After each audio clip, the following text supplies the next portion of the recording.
Welcome to view point. సాధారణంగా మన వంటింట్లో కనిపించే క్యారెట్ ను తక్కువ అంచనా వేయడానికి లేదు. కేవలం రుచికే కాకుండా అనేక తీవ్రమైన వ్యాధుల నుంచి మనల్ని కాపాడే అద్భుతమైన గుణాలు ఇందులో ఉన్నాయి. ముఖ్యంగా క్యాన్సర్ వంటి ప్రాణాంతక వ్యాధుల ప్రమాదాన్ని తగ్గించడంలో, రక్తంలో చక్కెర స్థాయిని నియంత్రించడంలో క్యారెట్ కీలక పాత్ర పోషిస్తుందని ఆరోగ్య నిపుణులు చెబుతున్నారు. క్యారెట్లలో పుష్కలంగా లభించే బీటా కెరోటిన్, ఇతర కెరోటినాయిడ్లు శక్తివంతమైన యాంటీ ఆక్సిడెంట్లుగా పనిచేస్తాయి.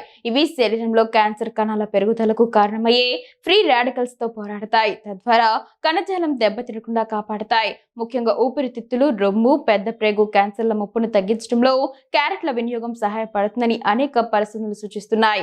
రోజు కనీసం ఒక క్యారెట్ ను ఆహారంలో చేర్చుకోవడం ద్వారా ఈ ప్రయోజనాలను పొందవచ్చని నిపుణులు వివరిస్తున్నారు. ఆ ప్రయోజనాలేంటో ఇప్పుడు వివరంగా చూద్దాం. మధుమేహంతో బాధపడే వారికి, రక్తంలో చక్కెర స్థాయిలు అదుపులో ఉండాలనుకునే వారికి క్యారెట్ ఒక వరం లాంటిదే. ఇందులో ఉండే అధిక ఫైబర్ కంటెంట్ జీర్ణక్రియను నెమ్మదింపచేస్తోంది. దీనివల్ల ఆహారంలోని గ్లూకోజ్ నెమ్మదిగా రక్తంలో కలుస్తోంది. ఫలితంగా చక్కెర స్థాయిలు ఒక్కసారిగా పెరగకుండా నియంత్రణలో ఉంటాయి. క్యారెట్లకు తక్కువ గ్లైసెమిక్ ఇండెక్స్ ఉండడం కూడా మధుమేహ వ్యాధిగ్రస్తులకు మేలు చేసే అంశం. క్యారెట్లు కళ్లకు మంచివి అన్నది అందరికీ తెలిసిన విషయమే. ఇందులో ఉండే బీటా కెరోటిన్ శరీరంలో విటమిన్ ఏగా మారుతోంది. ఇది కంటి చూపును మెరుగుపరచడమే కాకుండా రేచీకటి వంటి సమస్యలను నివారిస్తోంది. వయసు పెరిగే కొద్దీ వచ్చే కంటి సమస్యలను కూడా ఇది తగ్గిస్తోంది. మరోవైపు క్యారెట్ లోని పొటాషియం రక్తపోటు నియంత్రణలో ఉంచి గుండె ఆరోగ్యాన్ని కాపాడుతోంది. ఇందులోని ఫైబర్ శరీరంలోని చెడు కొలెస్ట్రాల్ ను తగ్గించి గుండె జబ్బుల ప్రమాదాన్ని దూరం చేస్తోంది.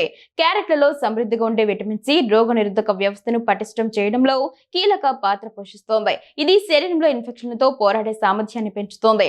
అలాగే దీనిలోని ఫైబర్ జీర్ణ వ్యవస్థను ఆరోగ్యంగా ఉంచుతోంది. మలబద్ధకం వంటి సమస్యలను నివారించి జీర్ణక్రియ సాఫీగా సాగేలా చేస్తోంది.